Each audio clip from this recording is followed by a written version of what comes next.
میرے بھائی اب یہ جذباتی باتیں کرنا آپ لوگ چھوڑ دیجئے کہ ہم زمین اکھاڑ دیں گے اور آسمان ہلا دیں گے.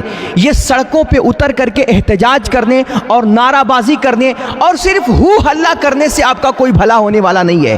یہ جتنی آپ جذباتی باتیں کریں گے اس سے آپ کا فائدہ تو کچھ نہیں ہوگا مگر نقصان یقیناً ہوگا.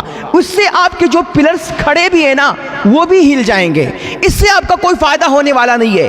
اس لیے آپ یہ احتجاجی جلسے کرنا بند کیجئے اور ہاسپٹلوں میں چل کر کے مریضوں کو کھانا کھلائیے.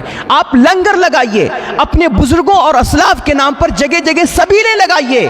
میرے بھائی یہ جو آپ نا اللہ رب العزت نے آپ کو دولت دی ہے, اگر آپ یہ کام خود سے کر سکتے ہیں تو آپ خود کیجئے, نہیں تو اپنے گاؤں محلے اور شہر کے 10-15 نوجوانوں کو جوڑیے, ایک ٹیم بنائیے, داڑھی ٹوپی لگائیے اور ایک بینر بنائیے.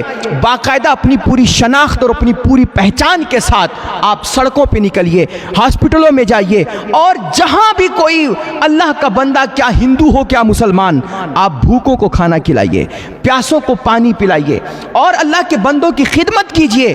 یقین مانیے آج جو قوم آپ کو گالیاں دے رہی ہے نا, جس دن آپ نے یہ کام کرنا شروع کر دیا, صرف 2 سال اپنے آپ جلسوں کے, قوالیوں کے اور عرسوں کی جو رقم ہے نا ان کو اکٹھا کر کے آپ 2 سال یہ کام کر لیجئے.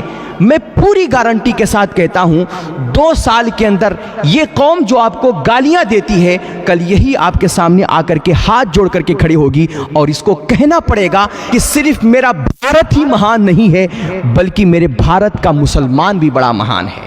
آپ یہ کام کر کے دیکھیے.